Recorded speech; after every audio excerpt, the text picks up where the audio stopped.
வணக்கம். இன்னைக்கு ஜனவரி மாதம் 29ஆம் தேதி ஞாயிற்றுக்கிழமை. ஞாயிற்றுக்கிழமை அப்படிங்கிறதுனால சூரிய பகவானுடைய அம்சத்தில் பிறந்தவங்க யார்?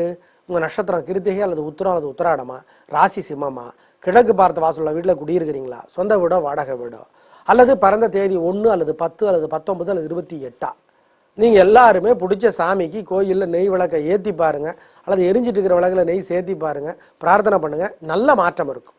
அனுபவத்தில் பலனை பார்ப்பீங்க. இன்றைக்கி நல்ல நேரம் உண்டா? கிடையாது. நாளைக்கு நல்ல நேரம் உண்டா? கிடையாது.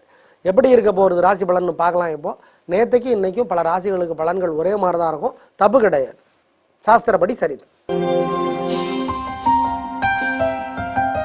மேஷ ராசிக்கார நேயர்களை ஓரளவுக்கு பரவாயில்ல, பெருசாக வெற்றியும் இல்லை தோல்வியும் இல்லை. ஆனாலும் மனசில் நிம்மதி இல்லை, ஒரு தயக்கம் இருக்குது, தடுமாற்றம் இருக்குது.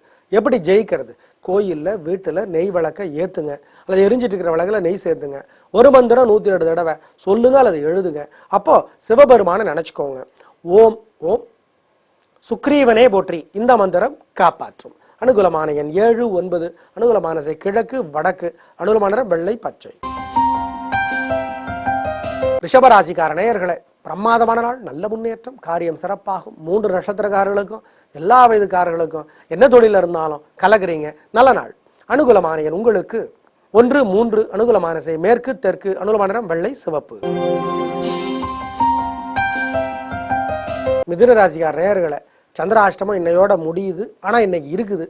3 நட்சத்திரக்காரர்களும் கோயிலில் வீட்டில் நெய் விளக்கை ஏற்றணும், அல்லது எரிஞ்சிட்டு இருக்கிற விளக்கில் நெய் சேர்த்தணும்.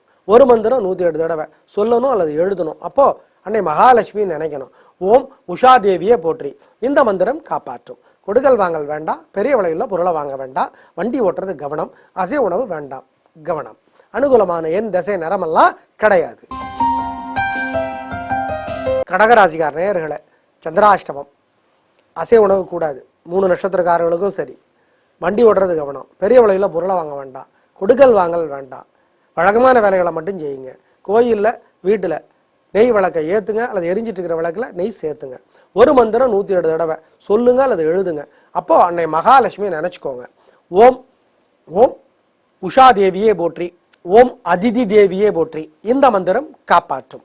வழக்கமான வேலைகளை மட்டும் செய்யுங்க. கொடுக்கல் வாங்கல் முக்கியமாக கூடாது. அனுகூலமான எண் திசை நிறமெல்லாம் கிடையாது. சிம்மராசிக்கார நேயர்களை நிதானம், சுறுசுறுப்புங்கிற பேரில் அவசரப்பட்டு தோற்று போயிடுவீங்க. எப்படி தப்பிக்கிறது? கோயிலில் வீட்டில் நெய் விளக்கை ஏற்றுனா அல்லது எரிஞ்சிட்டு இருக்கிற விளக்கில் நெய் சேர்த்தி பிரார்த்தனை பண்ணிக்கிட்டா தப்பிச்சுக்கலாம். ஒரு மந்திரம் 108 தடவை எழுதணும் அல்லது சொல்லணும். அப்போ அன்னை மகாலட்சுமியை நினைக்கணும். ஓம் சாயா தேவியே போற்றி. இந்த மந்திரம் காப்பாற்றும். ஏழைகளுக்கு பொருளுதவி செய்யுங்க. நீல நிற ஆடை எடுத்து தரலாம், நெய் பருப்பு எள் கலந்த சாதம் தரலாம், இல்லாட்டி பணமாக தரலாம். ஞாபகம் வச்சுக்கோங்க. அனுகூலமான எண் 4, 9. அனுகூலமான தெற்கு மேற்கு. அனுகூலமான நிறம் வெள்ளை சிவப்பு. கன்னிராசிக்கார நேயர்களை பொறுமையா இருங்க. பேச்சினால வம்பு வந்து சிக்கலாகும். எப்படி தப்பிக்கிறது? கோயிலில் வீட்டில் நெய் விளக்கு ஏற்றுனா அல்லது எரிஞ்சிட்டு இருக்கிற விளக்கில் நெய் சேர்த்துனா பிரார்த்தனை பண்ணிக்கிட்டா ஒரு மந்திரம் 108 தடவை எழுதுனா அல்ல சொல்லிக்கிட்டே இருந்தால் தப்பிச்சுக்கலாம். மந்திரம் ஓம் ஓம் திருநள்ளாரே போற்றி. இந்த மந்திரம் காப்பாற்றும். நிதானம். அனுகூலமான எண் 3, 7. அனுகூலமான மேற்கு வடக்கு. அனுகூலமான நிறம் வெள்ளை சிவப்பு. துலாம் ராசிக்கார நேயர்களை நிதானம், தேவையற்ற செலவு வரும், மனசில் நிம்மதி குறையும். கோயிலில் வீட்டில் நெய் விளக்கை ஏற்றுனா அல்லது எரிஞ்சிட்டு இருக்கிற விளக்கில் நெய் சேர்த்துனா ஒரு மந்திரம் 108 தடவை எழுதுனா அல்ல சொல்லிக்கிட்டே இருந்தால் தப்பிச்சுக்கலாம். என்ன மந்திரம்? ஓம் தபதியே போற்றி. தபதிங்கிறது ஒரு நதி, சனி பகவானுடைய சகோதரி. சொல்லுங்க. அப்போ அன்னை மகாலட்சுமி நினச்சிக்கோங்க, தப்பிச்சுக்கலாம். அனுகூலமான எண் 4, 2. அனுகூலமான தெற்கு மேற்கு. அனுகூலமான நிறம் வெள்ளை சிவப்பு. தனுசு ராசிக்கார நேயர்களை விருச்சிக ராசிக்கார நேயர்களை பிரமாதமான நாள், நல்ல முன்னேற்றம், காரியம் சிறப்பாகும். 3 நட்சத்திரக்காரர்களுக்கும் எல்லா வயதுக்காரர்களுக்கும் என்ன தொழிலில் இருந்தாலும் சிறப்பு. உங்களுடைய பலம், வேகம், விடாமுயற்சி, தைரியம் அது ஜெயிக்கும். பெண்களுக்கு இன்னும் நல்லா இருக்கும்.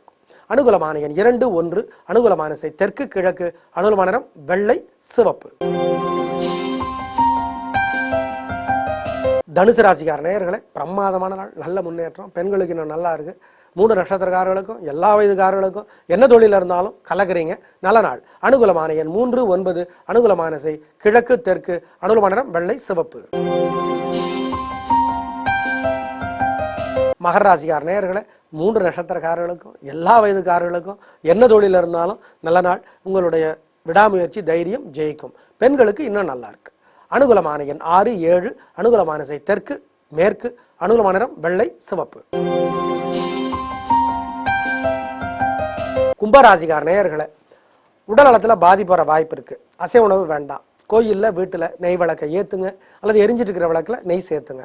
ஒரு மந்திரம் 108 தடவை எழுதுங்க அல்லது சொல்லிக்கிட்டே இருங்க. அப்போ சிவபெருமான் நினச்சிக்கோங்க. ஓம் வைத்தியநாதனே போற்றி. இந்த மந்திரம் காப்பாற்றும். உடல் நலத்தில் அக்கறை. வண்டி ஓட்டுறது கவனம். அனுகூலமான எண் 6, 4. அனுகூலமான திசை தெற்கு மேற்கு. அனுகூலமான நிறம் வெள்ளை சிவப்பு.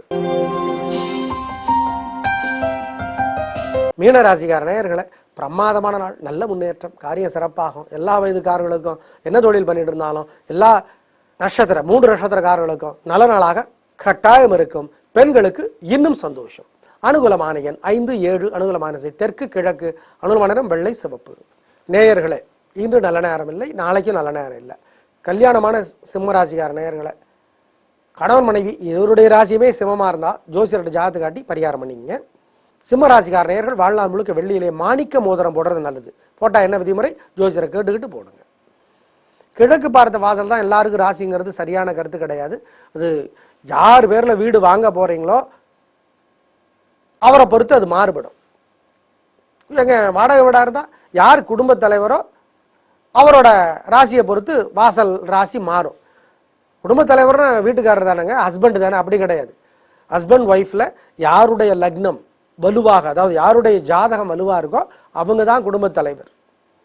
அதையும் ஞாபகம் வச்சுக்கோங்க. எனவே எல்லார் வீட்லேயும் குடும்பத் தலைவருங்கிறது ஹஸ்பண்ட்னு சொல்ல முடியாது. எனவே அதற்கேற்ற மாதிரி வாசல் பார்க்கறது நல்லது. வாடகை வீட்டுக்கு வாஸ்து சாஸ்திரம் உண்டு, ஞாபகம் வச்சுக்கோங்க. நாளை பார்க்கலாம். நன்றி, வணக்கம்.